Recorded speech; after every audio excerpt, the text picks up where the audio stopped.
Okay, I think we can start again from trend analysis linear regression. The premise that I made is that trend analysis is a very classical way of infer the effect, the impact of climate change on selected variables. They can be climatic variables or design variables, project variables, whatever we need to estimate its value for the future. It's quite clear the motivation why trend analysis is largely used. There is, on the one hand, the fact that it's a clear indication of a pattern and a clear indication of an attitude of a given variable to undergo changes along time. Of course, it can be also used to assess changes along space, but given that we are going to talk about climate change and implicitly climate change in time, we refer to trend along time. This is the first motivation, the fact that it's a clear indicator. And the second motivation is the fact that is robust, is simple. Trend analysis is simple and robust. What does it mean, robust?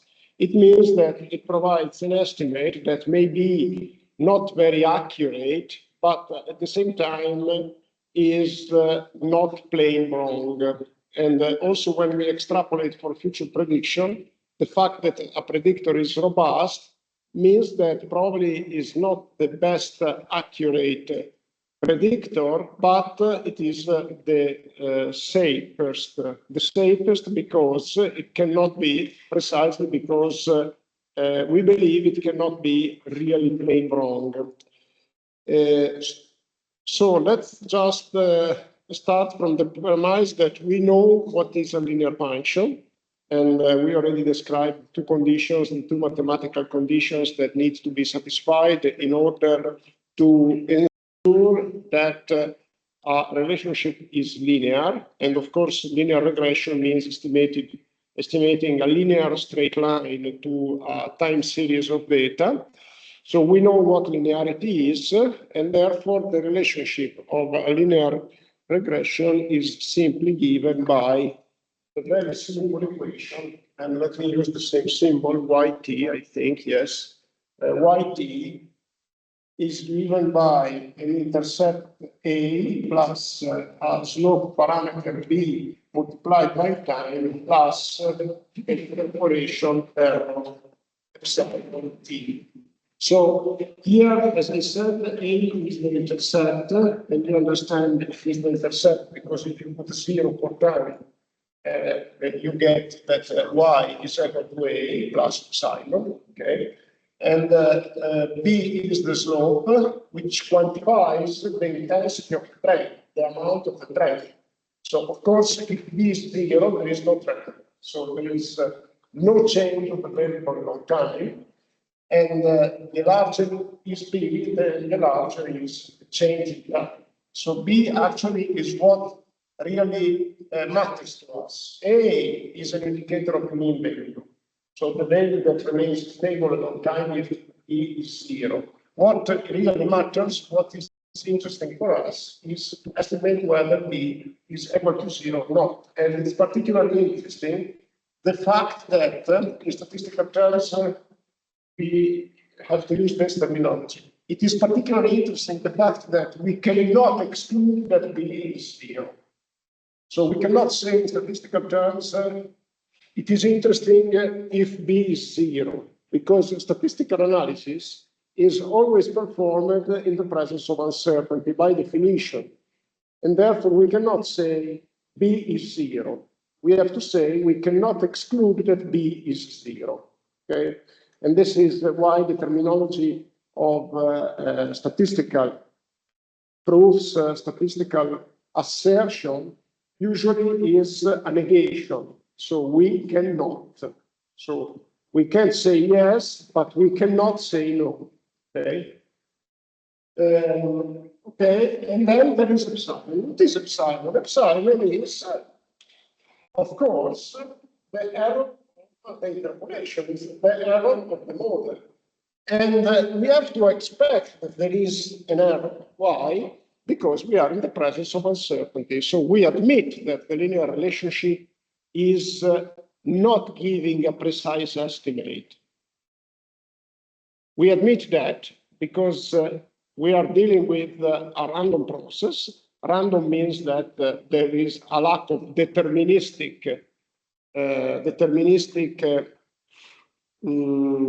explanation. There is a limit in the deterministic explanation, and therefore there must be an error. On the other hand, we also understand that this error, and this applies to any generic statistical model, must satisfy certain assumptions. So we admit a prediction error, but on the other hand, we want it to be the slowest possible error that we experience in the prediction. This means that there is an error, but still the model is a correct model. Even if it is a correct model, there is an error because we are in the presence of uncertainty, but the model must be correct, and therefore the error should undergo some assumptions. From a conceptual point of view, what is important, and I say it in conceptual terms, and then I will translate into rigorous terms. What is important is that this error is not predictable. Why? Because if I make a prediction model and the error of the prediction model is still predictable, it means that the model is not correct. Because if the model is the best possible model, then the error uncertainty must not be predictable. So basically, what does it mean? In statistical terms, when I am is to mean and to say rigorously that a random variable is unpredictable, we say that it must be independent. So epsilon t must be independent.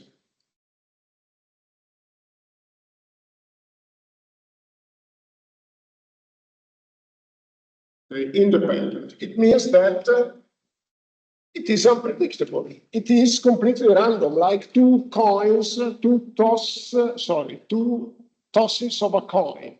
They are independent. There is no possibility to predict them.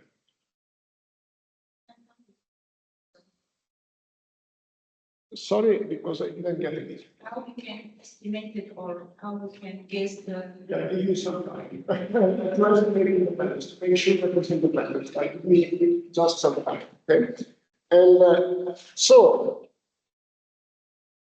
independent means that once that I know epsilon, for instance, or epsilon n, we cannot make any prediction on epsilon n plus 1, for instance, or n plus 1 plus. Independent means no possibility to make predictions. And then there is the good question that she asked. Now we have to translate it in some testing, in some rigorous conditions to make sure that it's independent.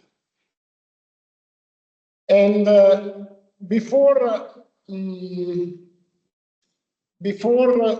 defining the conditions, let me remind you, I think you already know what is correlation, but let's make sure that you remind it, okay? So correlation is a statistical measure. Let me see if I have a link for correlation here. I don't think so. We have different variables. Yeah, or the same variable under correlation. Okay. Okay, in statistics, correlation or dependence, I mean, let's focus on correlation. The extension to dependence, independence is another story, okay? So correlation or dependence is any statistical relationship between two random variables or bivariate data. And remember, two random variables, when I talk about epsilon n, it's a random variable. epsilon n plus 1 is another random variable, it's not the same. Okay? So when I talk about a random variable, it means that I fix time, and epsilon is a random variable at time n. Okay? When I move to n plus 1, it's the same variable, but it is another time, and therefore it comes from a different family of variable, different time. Like when you make an error in prediction, if the error in prediction is one step ahead, you get an error. Okay? When you go 2 steps ahead, it's the same error, difference between observed and predicted. But you understand that if you move forward in time, error becomes large. Like when I make meteorological prediction for tomorrow, I have an error that is quite reduced nowadays. When I move 1 week forward and I make meteorological prediction, it's the same variable, difference between prediction and observed, but it becomes a larger error. So it means that the probability distribution changes. Therefore, remember when we say a random variable and epsilon, n is a random variable, epsilon n plus 1 is a random. So when they say that statistical dependence between 2 random variables, I am talking about dependence from, for instance, epsilon and epsilon n plus 1. So correlation, let's look here, is any statistical relationship between 2 random variables, okay? And in the broadest sense, you see here, correlation may indicate any type of association, but in statistics, usually refers to the degree to which a pair of variables are linearly related. So when we say correlation in statistics, we mean linear dependence, okay? So going back to independence, if a variable is independent, for sure there is no correlation. But the opposite is not true, not necessarily. If you have no correlation, there could be some dependence, because it means no correlation, it means that you don't have linear dependence, but there could be a non-linear dependence. Therefore, let's say that independence and correlation are 2 different things, but dependence, no dependence, independence means no correlation. If the random variable is Gaussian, normal distribution, it can be proved that correlation and dependence are the same thing. So no correlation means no dependence. Okay, so basically, now the question is how to measure correlation. How to measure correlation? There is a simple formula somewhere here. Let me see. Okay, it's simple, but of course, its notation in statistics is always not simple. Correlation usually is indicated with a symbol. And usually, okay, let's see, from and between 2 random variables, capital X, capital Y, okay?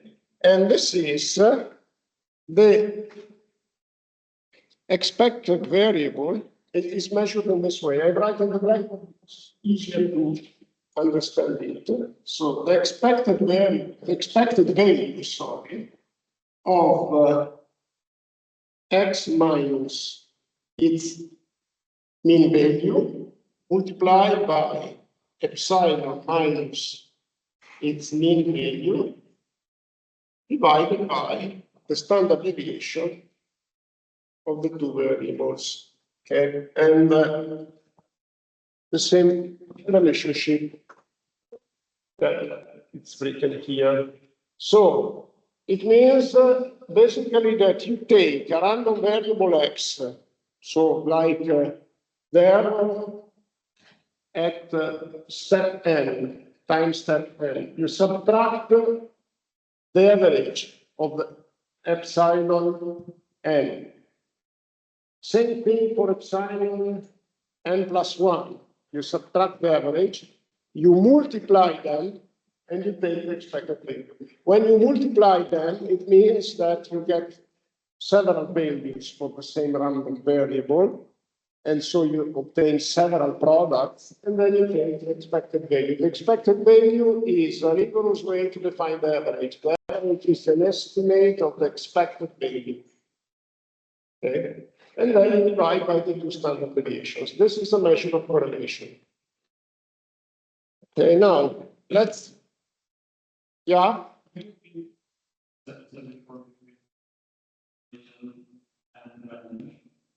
Yes, okay, okay. Independence means no correlation.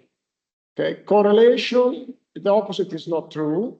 If the random variable is Gaussian, there is a unique association between independence and no correlation. Okay, so I say again, independence means no correlation. The opposite is not true. The opposite is true only if the random variable is Gaussian. I think this is clear. Okay. So yeah, when we say no correlation, it means no linear dependence. But maybe we have the yes, linear dependence. yes, yes, and it's written here. And let me see.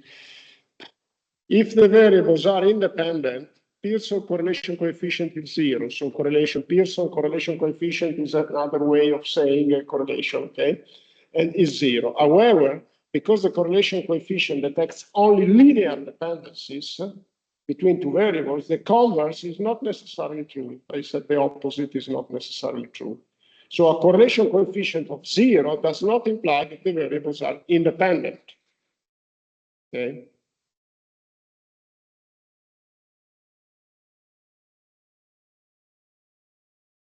And then, even though uncorrelated data does not necessarily imply independence, one can check if random variables are independent if their mutual information is 0. Mutual information is a measure of any form of dependence. We don't go into more details, okay? We don't go into more details because in linear regression, it is very often assumed that the random variable is Gaussian. This is an assumption, a classical assumption of linear regression. Even if you don't know it, when you in Excel or whatever software, you estimate a linear regression, for instance, like minimizing the sum of squares, we will see what this means in a second, in 5 minutes. There is an implicit assumption that the error is Gaussian. And therefore, you check independence by measuring correlation. But actually, if the variable is non-Gaussian, in order to check the assumption, you have to get into more details and you have to estimate the mutual information. Okay? And there are several methods for estimating mutual information, like for correlation, this one that I wrote on the blackboard is just a way of estimating it. This is called the Pearson estimator, which gives the Pearson correlation coefficient. And then there are other methods for estimating correlation. Okay. Good. But now, actually, sorry, this is the definition in general. This is valid in general. When I turn to the estimator, which is not what's written here, there is a formula which computes the Pearson correlation coefficient, and basically a formula for computing the expected value, okay, which is introduced later. This is the general formulation, because now here we don't see a real estimate, a real estimator here. It is the expected value. So in order to get a real estimator, you have to plug in a formula relationship for getting the expected value. Let me open R window in order to show some example very simply what I mean, because the R window also serves to me later to define the confidence band. Let me just 1 second. I think it's here.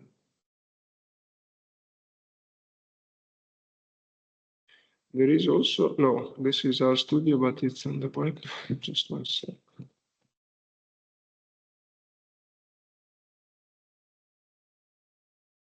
I hope it's still, I'm not sure it is, I think it is here. I think I installed it. Let me see.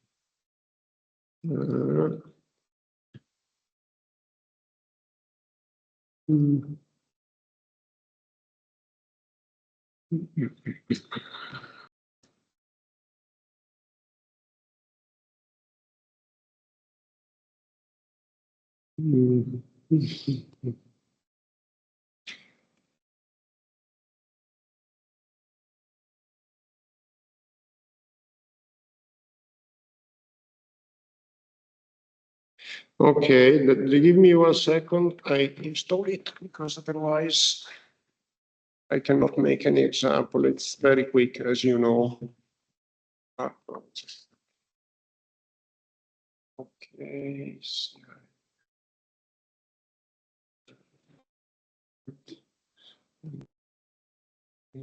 Windows. Okay, base, perfect download. Okay.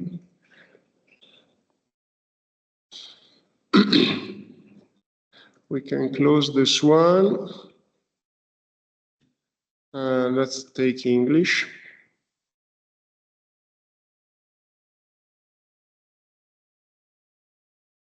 Next. Good.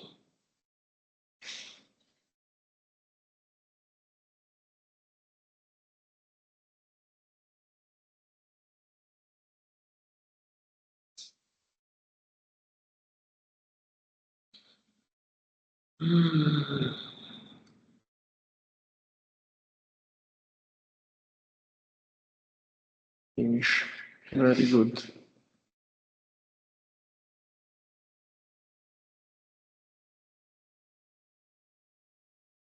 Okay, this is the R console. Let me increase the font size.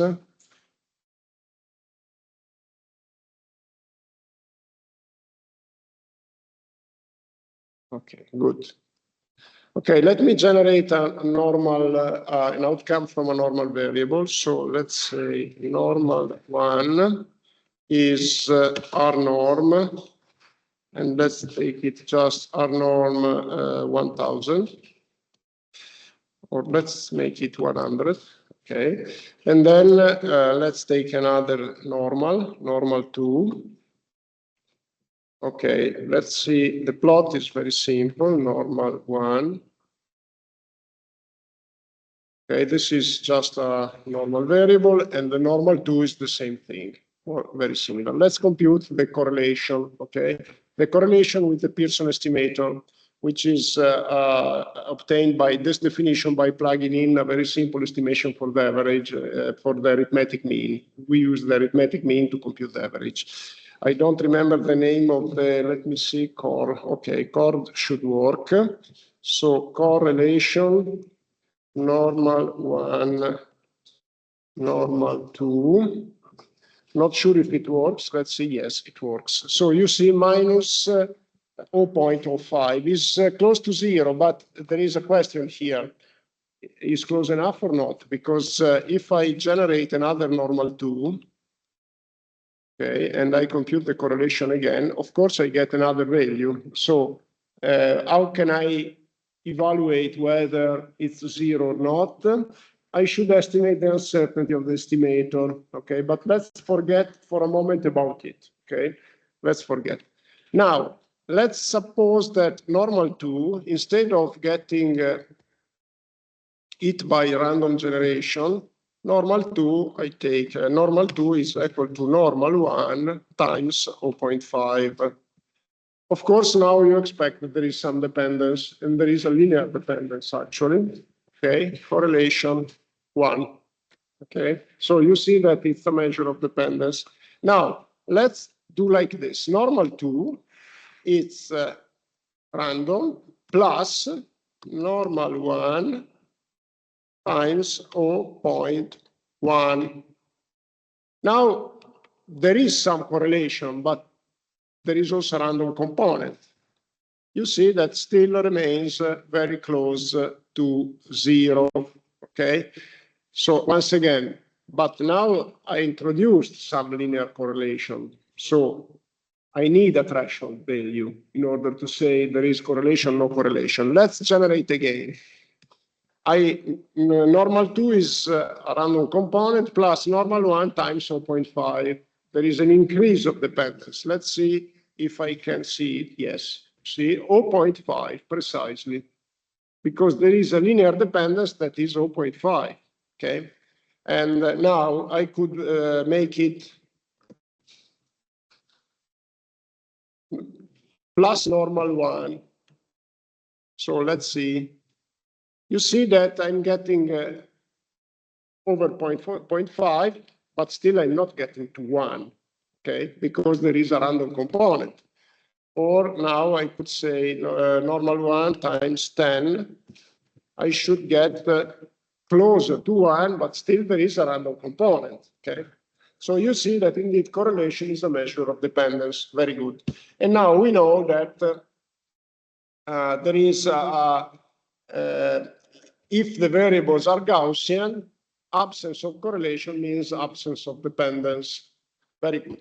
So what did we learn so far? We learned that we need to assume that epsilon is Gaussian. Let me just take the blackboard in the camera. Okay, and let me pin it for a second, or maybe more than a second.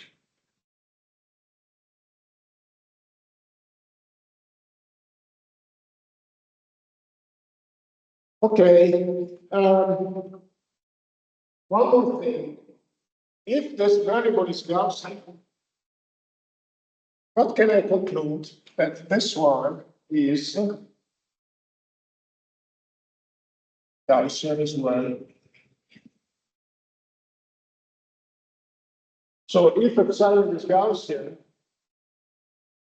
Yt is also Gaussian. Why? Because it can be proved that any linear transformation of a Gaussian random variable is another Gaussian random variable. This is a nice property of the Gaussian distribution. The Gaussian distribution describes very well linear transformations because it doesn't change the property distribution, it doesn't change after linear transformation. And you see that these two random variables are related by a linear transformation. Okay? You may say, but can you please demonstrate that this is true? Yeah, perfect. I mean, I generated normal 2 earlier. Okay, let me plot the density of normal 1. Plot density normal 1 type equal line.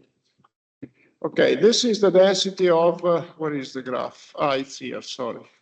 This is the density of normal 1. It's close to Gaussian. And I mean, we are talking here of 100 variables. So you don't have to expect a perfect Gaussian bell, but it's very close. Normal 2, look here, it was derived with a linear transformation, okay?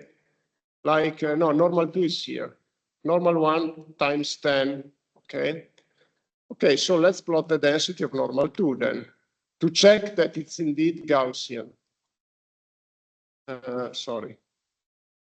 Yeah, it's Gaussian. But even if normal 2 is obtained, you may say, of course it's Gaussian because I generated it by multiplying normal 1 by 10. So it's the same distribution because it's more or less. But even if you change the linear transformation, so normal 2 is independent of, I mean, it's generated by summing two Gaussian variables, the density is still Gaussian. So the Gaussian distribution is unchanged after any linear transformation. This is not true in general for any probability distribution. Remember this, because I learned this after a while, after maybe like 10 years of my degree, and instead it is something essential. So you linearly transform a Gaussian variable, you end up with another Gaussian variable. If you take a log normal variable and you make a linear transformation, it's maybe still log normal, but it's not granted for sure. Maybe it's still log normal, but it's not granted for sure. For the Gaussian, any linear transformation is clearly demonstrated.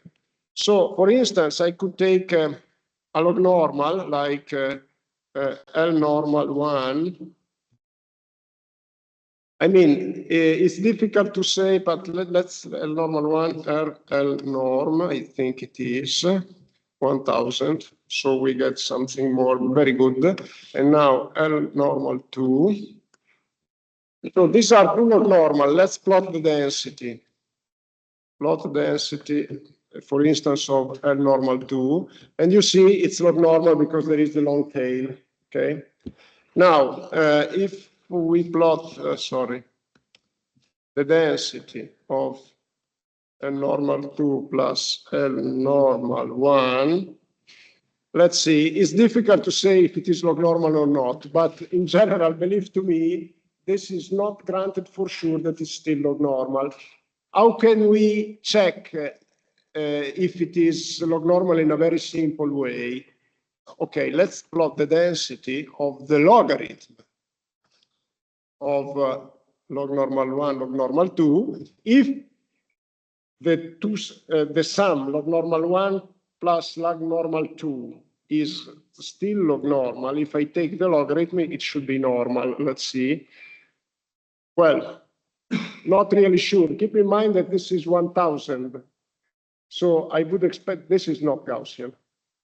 Okay, it's and this is something that demonstrates to you that the Gaussian distribution is close to the linear, is preserved through linear transformation. One thing, this way of demonstrating that I am using, I am clearly now presenting to you some demonstration. These are not rigorous analytical demonstration. These are like technical demonstration. This is a more understandable way of saying things, because of course I could demonstrate to you that the log normal is not preserved with an analytical proof. I would have covered the entire blackboard, and I think this gives the idea in a more comprehensible way. I also would like to say that this is the way an engineer should make checks. An engineer should, of course, rely on the theory, but also make always a verification of the outcome, of the real outcome numbers. Okay, and this is very useful for an engineer. Like when I said a few minutes ago, as an engineer, when you make a prediction, you have first to elaborate your expectation. This is what makes a difference between an engineer and a person that is not an engineer. Okay, so you look at the forecast of the weather tomorrow. An engineer, before looking at the forecast, elaborates an expectation and then looks at the forecast. Okay, a non-engineer looks at the forecast. Okay, and this is a way that some people wouldn't appreciate this definition of the difference between an engineer and a non-engineer, because it's an implicit admission that engineers have something more. But indeed, to students of engineering, I really would like to emphasize that it's important that you elaborate an expectation, because it's a first check of your result. As an engineer, you are first to make sure not to make mistakes. Okay? As a scientist, it's not necessary. As a scientist, sometimes there are some research projects which are called, this is for high risk, high gain, which means that you are allowed to make mistakes. High risk means, okay, I make a mistake, I take the risk. For an engineer, you know, if you're taking the risk, you have to be very careful. You have to evaluate the consequences and say, okay, no loss of human lives. Okay, the damage is not so much, okay, I can take the risk. But before than that, you have to, and therefore, a way to double check your modeling results is elaborate an expectation first, not later. Okay, later you make an assessment, but elaborate an expectation first. Okay, so linear regression is to be applied to Gauss. You can make it use Gauss, but you have to be aware that you are applying a model that is not the correct one. Okay. So you have no Gaussian data, which means no linear data for the cases. Okay. You may have also nonlinear data that are fully independent, and then your linear regression anyway ends up with the best model. But you may have also some data, nonlinear, that have a best interpretation with a nonlinear model. You can still estimate a linear model. But you know, for instance, when you check why it is non-Gaussian, okay, you can use the linear regression. Climate data often are non-Gaussian. You can make a linear regression. On the other hand, you have to be aware that your model may be not correct, not necessarily. Maybe still the best predictor. In statistics, they say maybe still the best linear predictor, but you know the best predictor in general, but you have to know that indeed, rigorously speaking, you are allowed to say that the linear regression is the best model only with Gaussian data. Okay? So you check that it's Gaussian. Now, next step. How to estimate A and B. Okay, so I first check this Gaussian, it's not Gaussian. Okay, let's move forward anyway. A and B, how can I estimate that? Okay, in linear regression, there is a classical way, which is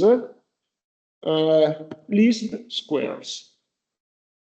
Okay, let's see what is least squares. But basically, let me say first in word, because it's very simple. You make sure that epsilon is the slowest possible by minimizing the square difference, the square values of epsilon. So let me write it down. But before writing it down, let me see if I made it like that in the lecture. I think I need to distinguish between. Okay, let me see this. Well, I need to see the symbols.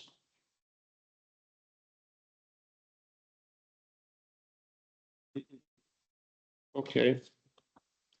Okay, I think here I need to update it because I have to put an out over here. Okay, this is estimate of epsilon, not the observed value. I need to use different symbols for the estimate and the observed value. So basically the estimate is y hat t, and then I subtract with the value observed. Okay. And then I square it, and then I compute the sum for t equal 0 to n, where n is the number of observations made. Okay, and then I compute, let me use the same symbol, mean.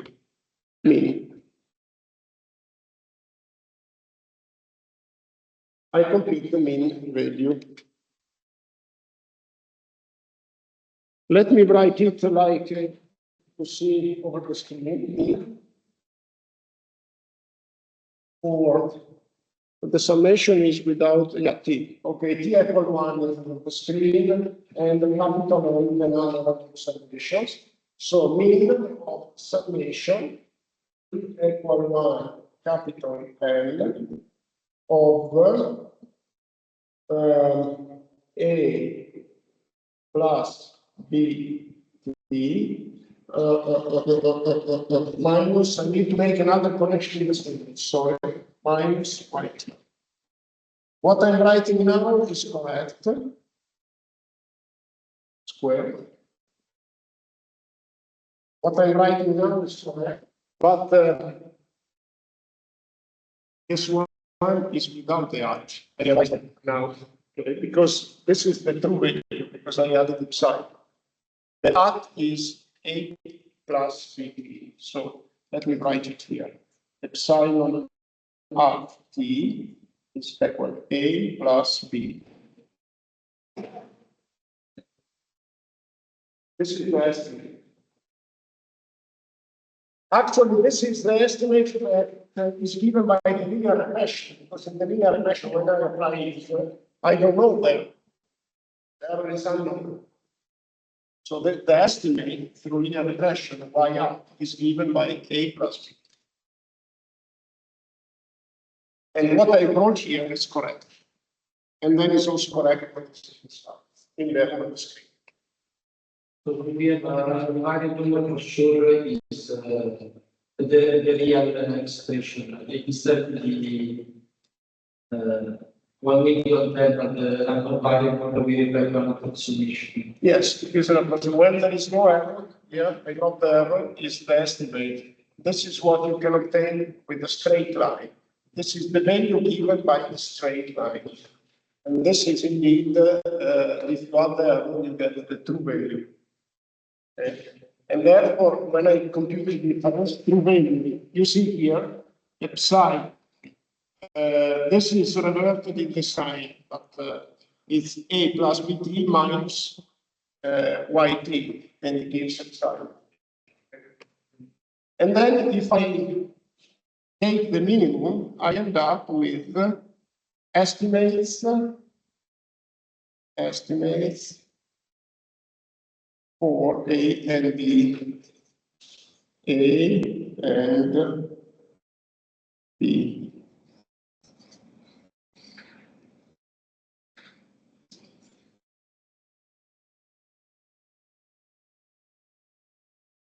Okay, now this computation is very simple. Now let's go back to R. I mean, very simple. What you have to do here is to search for the values of A and B that minimize this relationship. And I mean, if I have to do it by hands, it's not easy. There is, by the way, also, given that the linear regression is very simple, there is also an analytical computation possible. But we forget about it for now. Let's say that in general, what we have to do, what we may have to do is to make a trial and error search. And this is what we want to do with the PC. We take random values for A and B, and then we take many of them, and then we assume as estimate the couple of values that gives the minimum for the error. Now, R.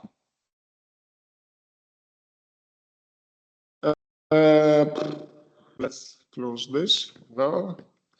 So we still have normal 1 and normal 2, but let me recompute them because I don't remember. I want two series that are correlated. So let me see. Okay.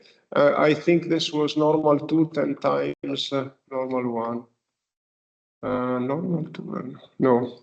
And okay, let me see.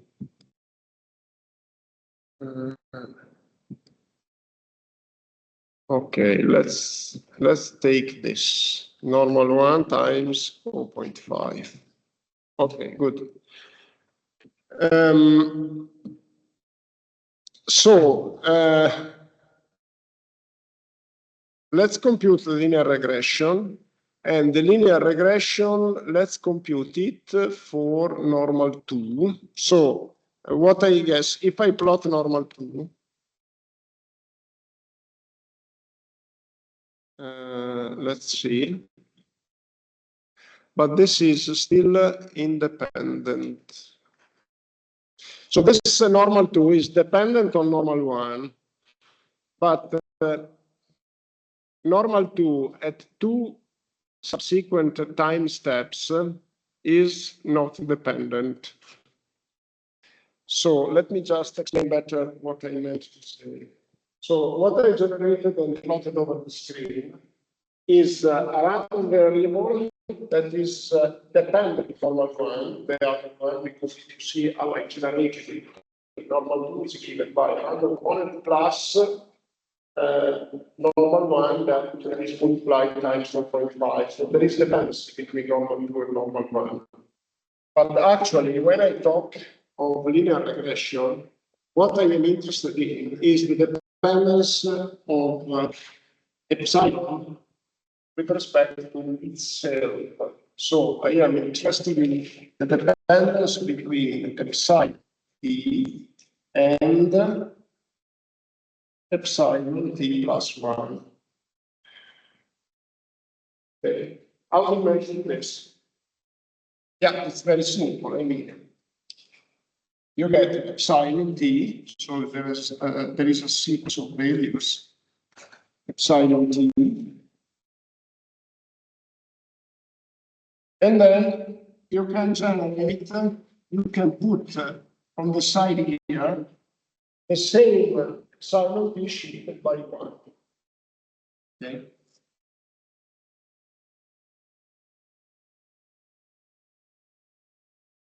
And then you estimate the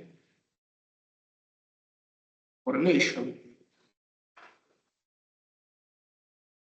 You estimate the correlation.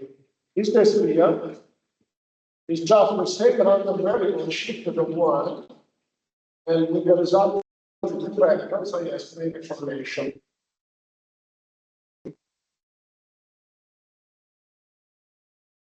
How can we make it? Yeah, I could make it by using again the function core, but written in this way: normal 2, index 1999, normal 2, index 2, 1000. My expectation is that it's 0, because normal 2 depends on normal 1, but not on itself. Here there is a mistake in the length of the, because normal 2, let me just see, there is a mistake in the length of the vectors. Length, normal 1 is 100, and normal 2 is 100. Okay, perfect. So I have to change the indexes.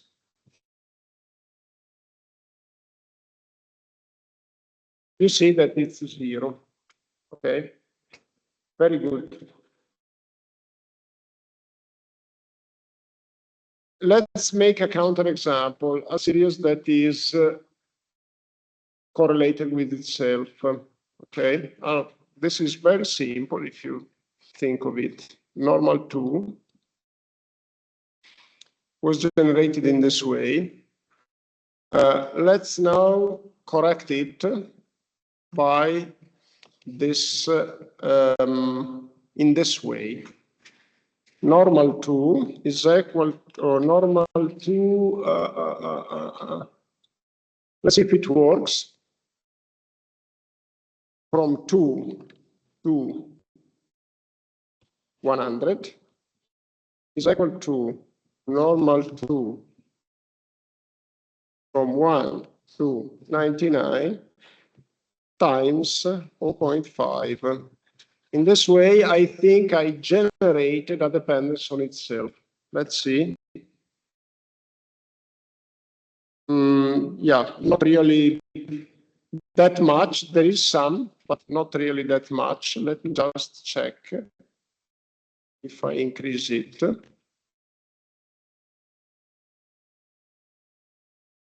Yeah, you see that there is an increase of dependence. And we could make it times 10. Still, it's not that much, because I think I should make a 4 cycle. Let me make it in this way.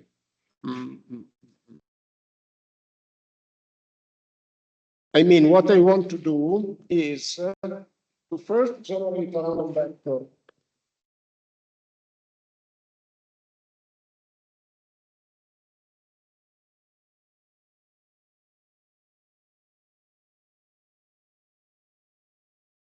I want to first generate a random vector of epsilon. And epsilon is random, like I am expecting. But then I want to transform it and generate another epsilon star E, which is equal to epsilon T minus 1 times 0.5. In this way, I generate a dependence, okay, from the previous value. I think the way I used it is not really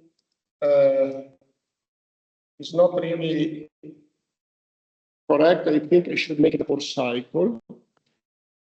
Let's try.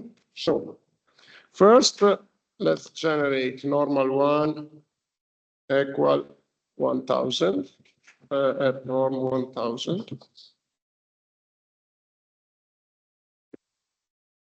Okay, good. And now I need to do this for E into 1000. I open a cycle. Let me see.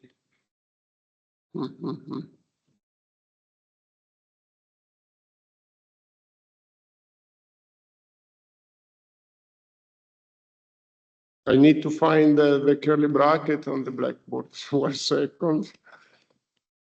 No. Oops. Strange. Yeah. Can I see? Sorry? Can I see the keyboard? Yeah. If you have the right suggestion. Al? No. I think it could be. This is what I was trying, but just a second. Let me see.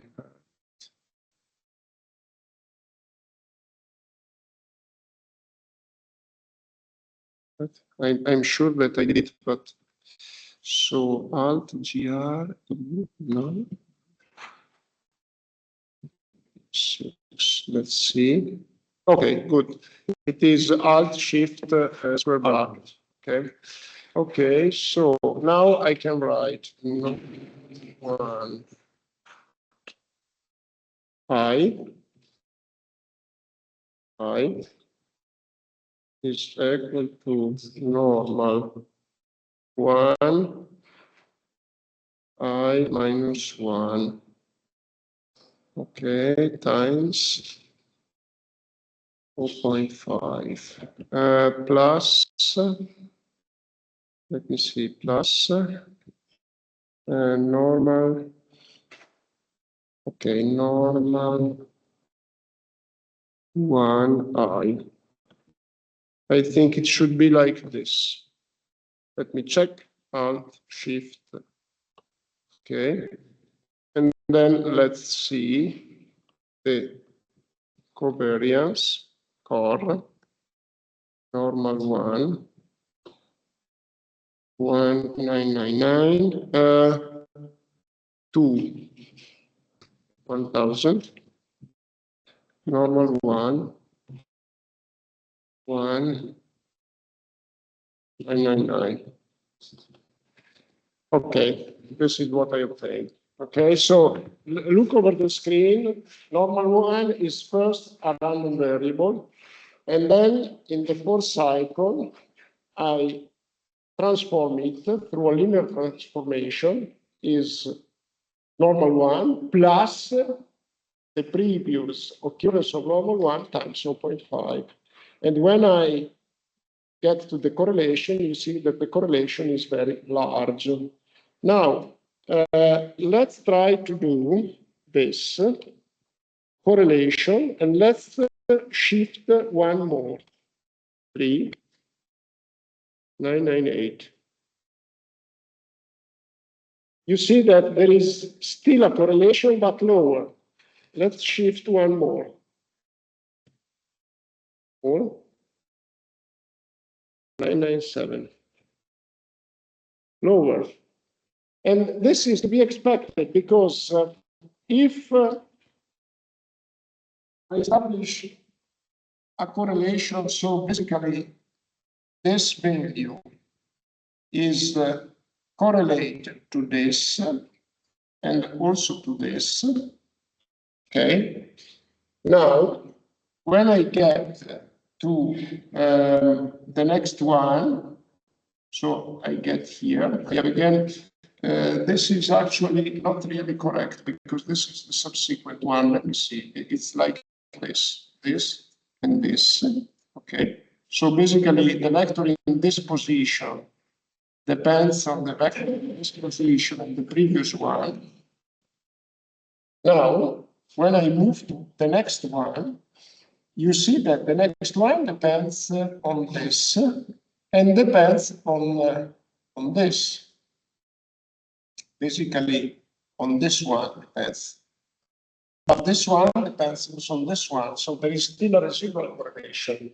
So when I establish a dependence in a series of events between an event and the previous one, if the previous one depends in turn on the previous one, it's clear that I also established a dependence between the current event and two events before.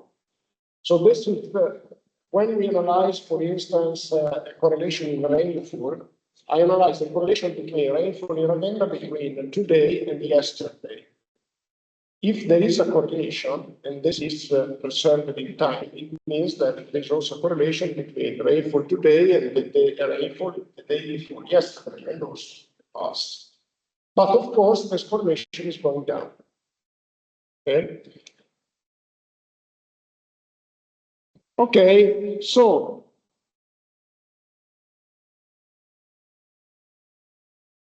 let's go here, how to estimate A and B. Very good. Let's make it, we know how to make it. We have to find the minimum here. In R, we have a function that is ready. So let's start from scratch. Normal one. And let's keep it in this form here, okay? Like we generated it.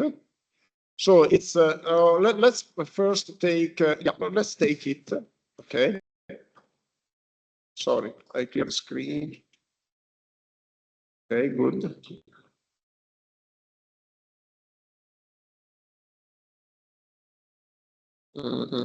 Where is it?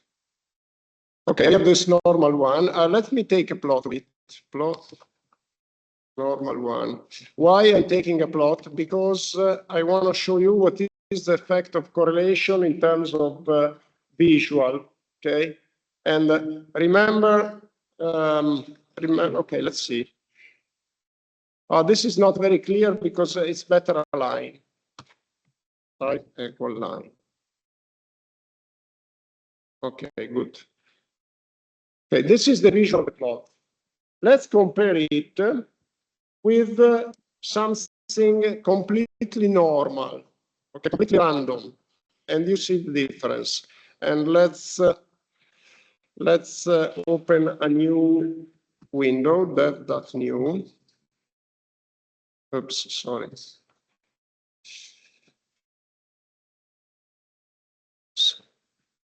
That's new. I open a new graphic window. That's new.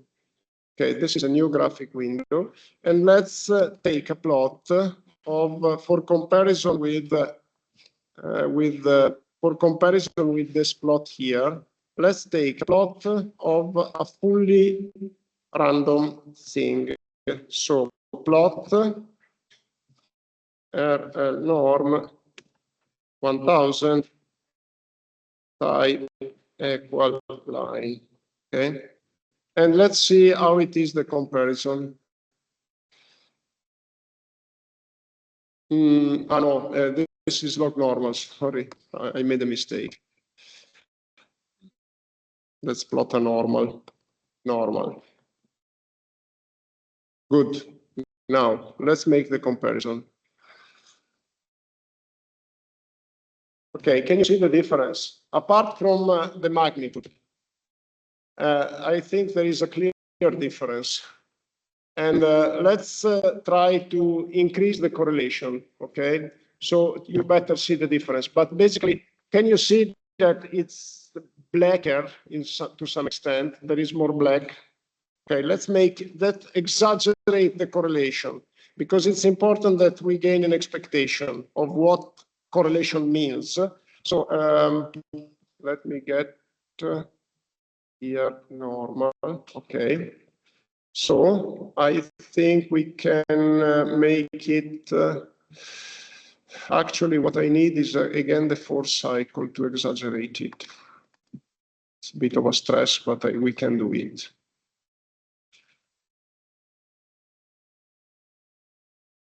Okay. I think we don't need, okay, I think this is enough, but here, what I want to put here is 0.9. Okay, now let's make the plot. The plot of normal one, yes. The problem is that now I got it in the new window, but you see, this is the previous normal one with some correlation, and this is the new one. Okay, and let me make a comparison. I want to plot now the normal one and put it here. So completely normal. So this means strong correlation, weak correlation. Now I put zero correlation here.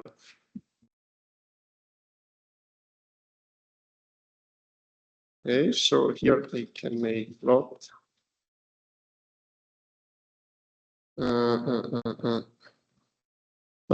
First I need a new window. Okay, and then I need, okay, this is the new window, and then I need the plot norm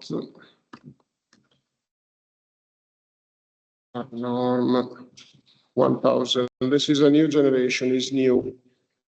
Okay, let's see. Okay, so you see the difference now. Okay, very black here, less black here, no black here, or in a more engineeristic way, cycles, less cycles, no cycles. So correlation means cycles. Once that you get to an high value, then you stay there for a lot. It's like, for instance, when you get a long rain for long perturbation, it rains for 1 week. Once that it starts raining, it rains for a long time.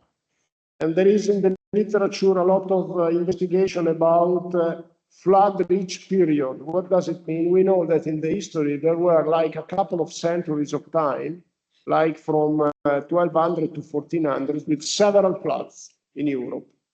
It means that you get concentration of extremes in some period. This is correlation. Okay. And okay, fine. Now let's get the most correlated one. It's this one. Okay. I close these plots. So keep in mind, when you see cycles, there is correlation. So you estimate a model and you take the model errors, whatever model is, not only linear regression, whatever model. You make a plot of the errors. You see cycles, there is something wrong in the model.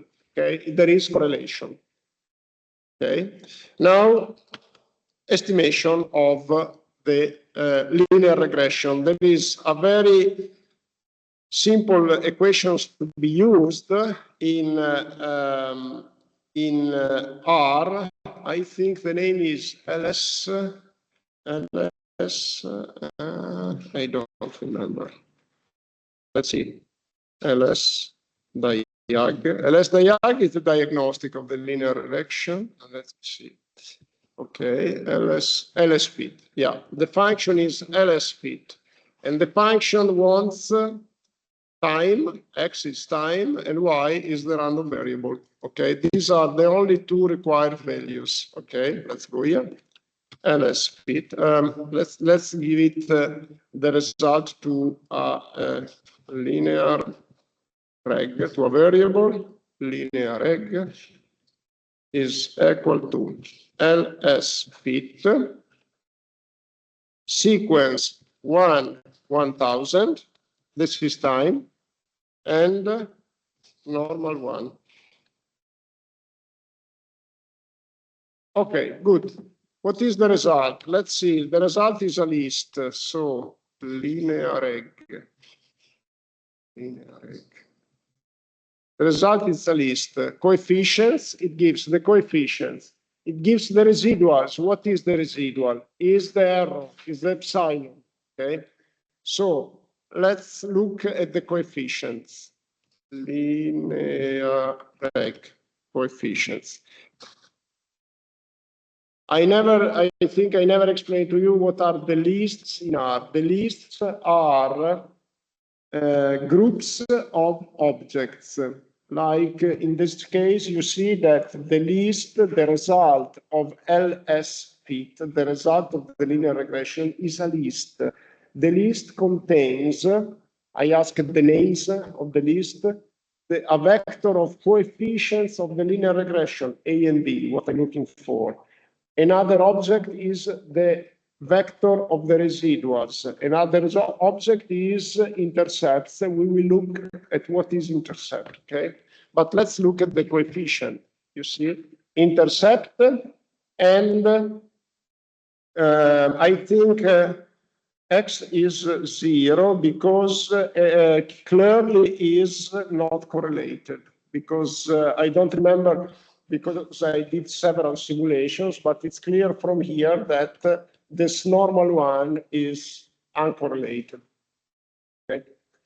And now residuals, let's plot them. Plot linear egg residuals.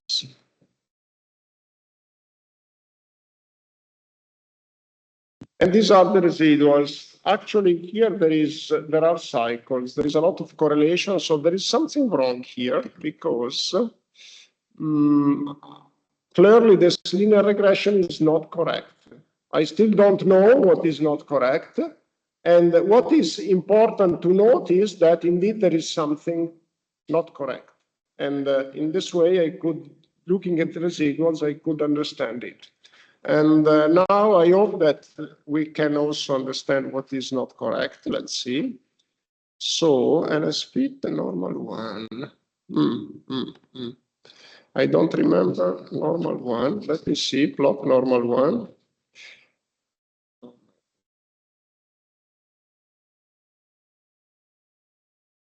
I think the normal one was the correlated one.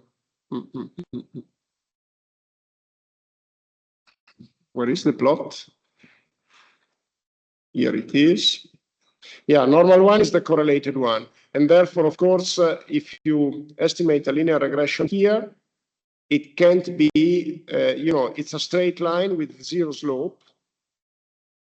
It's a straight line with the zero slope, but the residuals, of course, are still affected by cycles. And now let's look at what is intercept, which I don't remember. Let's see. Okay. It just gives that it estimated also the intercept. You can give an argument to the linear regression intercept equal false, which means that it forces the linear regression to pass for the origin. Okay, so we fitted the linear regression. I just wanted to explain to you why the linear regression model turned out to be not correct. Okay, remember, I generated this sequence as an autocorrelated sequence of random variables. Let me plot it again with a line. Normal one, type equal line. So when you go to the, let me just do this. Okay, perfect. When you go to the, and let me just do this, okay. When you go to the graph, you see this process here, this time series. If I try to interpolate it with the linear regression is not a good interpolator here, for sure. And it gives a straight line with zero slope. But of course, it's not the best predictive model because it's not able to make any prediction of this. Now, let me generate instead a straight line plus a random component. And let's see if the linear regression works. How can we generate a straight line with a random component? Precisely with the formula that you see over there. So first we generate time. Okay, time t is equal sequence 1000. Okay, time, this is just a sequence between 1 and 1000. If you, for instance, visualize it from 1 to 5 is 1, 2, 3, 4, 5. Perfect. So T is generated. Now, let me generate Y. So YT is equal, let's see, linear T is equal to A. Let's fix A to 0, okay? 0 plus B, 0.5 times time T, plus the random component. And the random component, I put it random.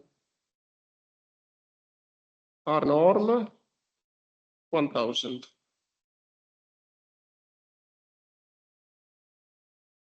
Okay, now let's look at this linear regression plot. I make a plot. Plot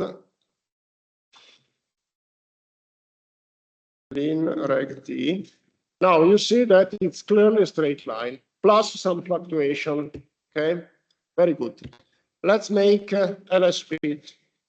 ls fit. So time t lin reg t. Okay, and then I want precisely, I don't remember the name, I think coefficients was the name of the vector of coefficient, and you see that this is perfect. It gives to me the intercept, which is 0, is 0.2, and the B parameter, you see, I used 0.5.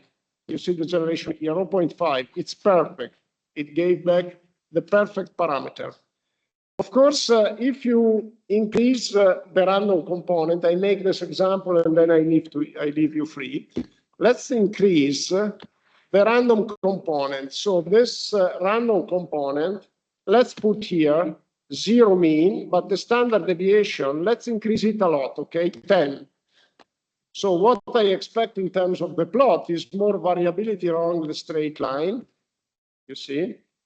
And then when I estimate the linear regression, what I get is still precise, but you see that the intercept, for instance, is not so precise. The slope is still precise, but there is more uncertainty. Let me exaggerate. 100, standard deviation of 100. And let me see the plot. Now you see that there is a lot of noise, a lot of error. And then if I make ls fit, what I get is, sorry, I need to reduce the size of the window. Okay. It's, the slope is still okay, but the intercept, you see the uncertainty is increased. Okay, so let's conclude. Moral of the story.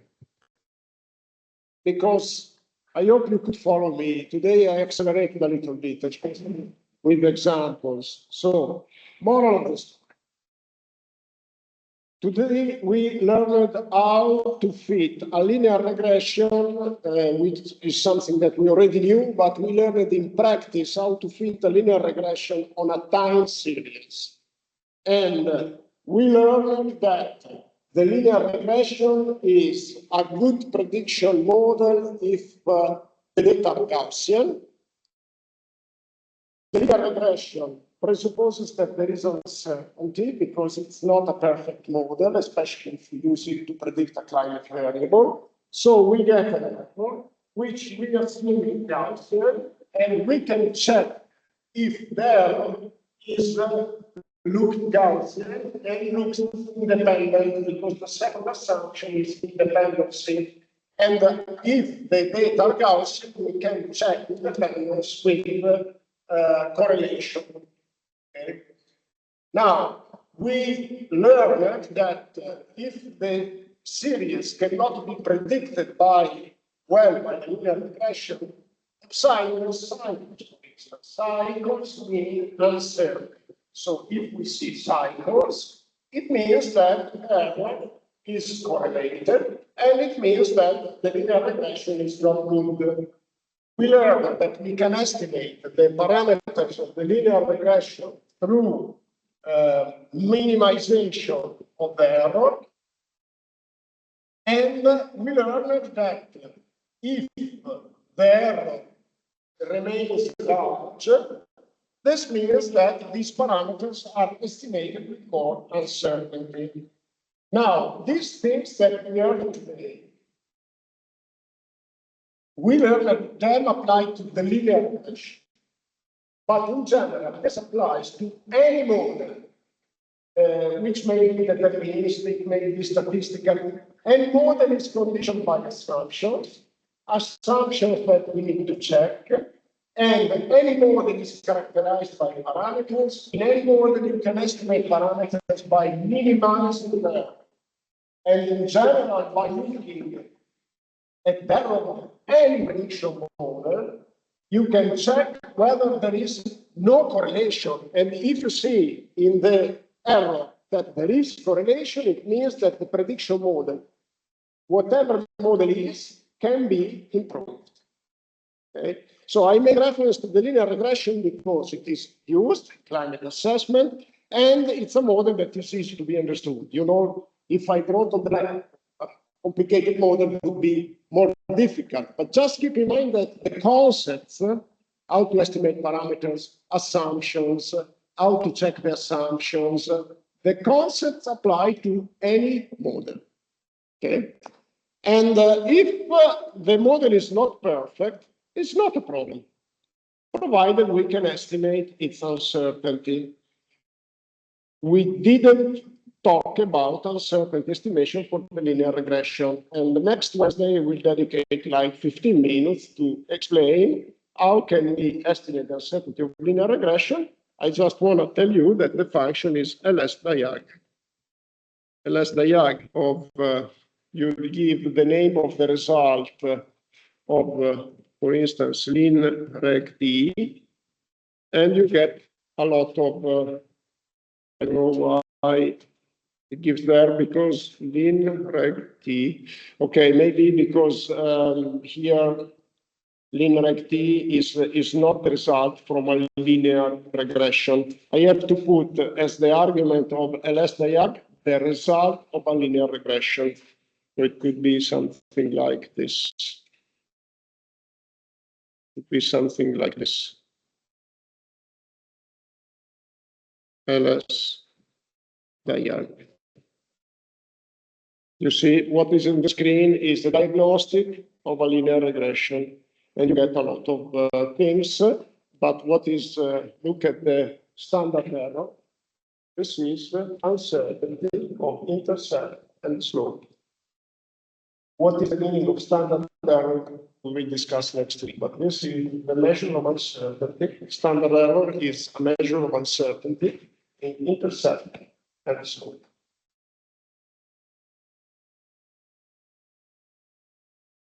That's it. Thank you very much.